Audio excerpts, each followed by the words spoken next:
হ্যাঁ তাই তো হয়েছে তো, কারণ আমাদের হাতে 5 টাকা শুধু আমাদের ঢুকতে দিচ্ছে না। তৃণমূল শিক্ষা সেলের লোকগুলো এই কাজগুলো করছে, তারা পাসগুলো সব নিয়ে নিচ্ছে আগে থেকে, একদম মুখ চিনে চিনে ঢুকতে দিচ্ছে। অথচ আমাদের কাছে আমাদের ওএমআর আছে, আমাদের অ্যাডমিট কার্ড আছে, তার সত্ত্বেও আমাদের ঢুকবে কারা ঢুকবে না। এটা তো একটা পুরো প্রি প্ল্যানে চলছে, টোটাল এই যে সভাটা একটা প্রি প্ল্যানে চলছে আর কি, তৃণমূল শিক্ষা সেল দ্বারা পরিচালিত হচ্ছে এটা পুরোটাই। কেন এত এত ক্যান্ডিডেট ঢুকতে হবে? আমাদের ওএমআর আছে, মুখ্যমন্ত্রীকে কিছু ইয়েস ইয়েস অ্যাবসলিউটলি, এটাই হচ্ছে সঠিক কথা। যাদের মুখ্যমন্ত্রীকে কোনো প্রশ্ন করে দেয় তার জন্য প্রি প্ল্যান করে তৃণমূল শিক্ষা সেল এই পুরো কাজটা করছে এটা। যদি আবার যদি অপমানিত হন, সে অপমানিত ভয়ে উনি এটা প্রি প্ল্যান করে এসেছেন, উনি একদম পুরো প্ল্যান করে পুরো সভাটা হচ্ছে এখানে। সবাই আমাদের কাছে আমাদের নিজস্ব ওএমআর আছে, আমাদের অ্যাডমিট কার্ড আছে, তার সত্ত্বেও আমাদের ঢুকতে দেওয়া হচ্ছে না। আমাদের আছে, আমাদের কাছে, আমাদের স্কুলে চাকরি করি, 6 বছর চাকরি করি, আমার স্কুলের নাম আছে যে আমি মুর্শিদাবাদ এই স্কুল থেকে এসেছি এখানে, তার সত্ত্বেও আমাদের ঢুকতে দেওয়া চলছে। ফার্স্ট ইউনিট টেস্ট পরীক্ষা আমাদের, আজকে আমাদের গার্ডদের কথা, সেখানে আমরা পথে এসেছি, পথে নেমেছি। আর কি বলবো, এর থেকে দুর্ভাগ্যের লিস্টটা, সেটা আমরা লিডিং নিউজ পেপার বর্তমান আনন্দবাজার প্রতিদিন পেপারে দিন আমরা কতগুলো যোগ্য আছে। আমরা তো সবসময় চাইছি যারা যোগ্য তাদেরকে আমরা, যে পেপারগুলো আছে আমাদের, গোটা পশ্চিমবাংলার লোক দেখুক যে এটা যোগ্য, আমার পাশের বাড়ির ছেলেটা যোগ্য কি যোগ্য নয়। পশ্চিমবাংলায় দুর্নীতি কোনোদিন যাবে না, এই সরকার টিকে আছে দুর্নীতির ওপর।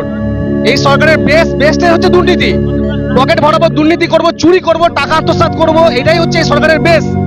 এই সরকারের বেসটা বুঝতে হবে আপনাকে, এই সরকারের বেস মানে যার ভিত্তির উপর এই সরকার তৈরি হয়েছে সেটা হচ্ছে দুর্নীতিগ্রস্ত সরকার। আজকে 6 বছর চাকরি করার পরও রাস্তায় এসে দাঁড়াতে হচ্ছে। আজকে আমাদের ছেলেটা পরীক্ষা দিচ্ছে, ছেলেটা কাঁদছে, ক্লাস 6, 7, 8 এর ছেলেমেয়েরা কাঁদছে। তাদের কাছে কি বার্তা যাচ্ছে? ভবিষ্যৎ প্রজন্মের কাছে কি বার্তা যাচ্ছে? তারা কি শিখবে? আজকে ছেলে মেয়েদের কি ভরসায় পড়াবে? গার্জেনরা, বাবা মারা কি ভরসায় পড়াবে? সবাই তো ভাবে একটা চাকরি পাবে, কোনো চাকরি নিশ্চয়তা নেই। এত দুর্নীতিগ্রস্ত একটা সরকার, তৃণমূল সরকারই এসে শেখালো যে সরকারি চাকরিও যেতে পারে, একমাত্র তৃণমূল সরকার এসে শেখালো এটা। একটা দুর্নীতিগ্রস্ত সরকার, লজ্জা নাই কোনো, মানে লজ্জা বলে একটা থাকে মেয়ের, ইনি কলঙ্ক, মেয়ে জাতের একটা কলঙ্ক। এটা এমন মুখ্যমন্ত্রী মেয়ে জাতের কলঙ্ক, নিজস্ব লজ্জা নেই। লন্ডনে এত বড় একটা অপমানিত হলো, শুধু এর ঘাড়ে ওর ঘাড়ে দোষ দিচ্ছে। চুরি করলো তোর মন্ত্রী জেলে গেল, আর বলছে বিজেপি করেছে, সিপিএম করেছে, বিজেপি করেছে। চুরিটা কে করেছে? চুরিটা বিজেপি করেছে? চুরিটা সিপিএম করেছে? চুরিটা তো তোর মন্ত্রী করেছে।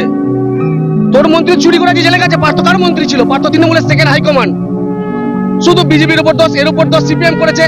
মানে আমার বাবা চোর ছিল মানে আমিও চোর হবো? আমার বাবা চোর, আমিও চোর হবো, তার মানে এটা বলতে চাইছেন? মানে সিপিএম চুরি করছে, তৃণমূল চুরি করবে, তৃণমূলের পর্যায়ে আসবে অভিষেক চুরি করবে। আজ উনি তো একটা মা, উনি তো একটা, আজ ওর বেটা যদি অভিষেক আজ এরকম করে ইয়ে হয়ে যায়, চুরির দায়ে যদি জেলে চলে যায়, কেমন লাগবে? মায়ের খারাপ লাগবে। নিজের বেটার বেলার বেটা, আমরা বেটা নয়, আমরা পরের ছেলে। মিথ্যাবাদী মহিলা একটা, টোটাল মিথ্যাবাদী মহিলা, শুধু মিথ্যা ভাষণ দিতে জানে পশ্চিমবাংলার মানুষকে, টুপি পড়াতে জানে। মিথ্যাবাদী মহিলা একটা, টোটাল মিথ্যাবাদী মহিলা। ওনার কথা বিশ্বাস করবে না, যে ওনার কথা বিশ্বাস করছে সে জলে গেছে। উনি এত বড় একটা মিথ্যাবাদী মহিলা, ওনার পাশে আছে, জেলে গেছে, কেন ঘুরে বেড়াচ্ছে? উনি তো জেলে গেলে আর প্রশ্ন করবো না, উনি জেলে গেলে আর প্রশ্নটা করবো না। আমরা কাকে প্রশ্ন করবো? উনি তো আমাদের মা, এই রাজ্যের মাকে, রাজ্যের সুপ্রিমো উনি জেলে চলে গেলে আমরা কোনো প্রশ্ন করবো না যে উনি জেলে গেছেন। উনি কেন বাইরে গেছেন? রাজীব কুমারকে বাঁচাবার জন্য তখন ধর্নায় বসে পড়ছে, ফিরহাদ হাকিমকে বাঁচাবার জন্য ধর্নায় বসে পড়ছে। কেন আমাদের কেন হলো এরকম করে? বারবার বলা হচ্ছে আজকে 2 বছর ধরে সুপ্রিম কোর্টে কে গেছে? সুপ্রিম কোর্টে রাজ্য সরকারই গেছে। সুপ্রিম কোর্টে গেছে কে? রাজ্য সরকার গেছে। কেন বারবার বলা হচ্ছে যোগ্য? অ্যাকচুয়ালি সরকার, এই সরকার তো টাকা আত্মসাৎ করছে বিভিন্ন ডিস্ট্রিক্ট থেকে এজেন্টের মারফত। এবার সেই এজেন্টের মারফত টাকাগুলো, যাদের কাছ থেকে টাকা নিয়েছিল এজেন্টগুলোকে তো ছাড়বে না ক্যান্ডিডেটরা।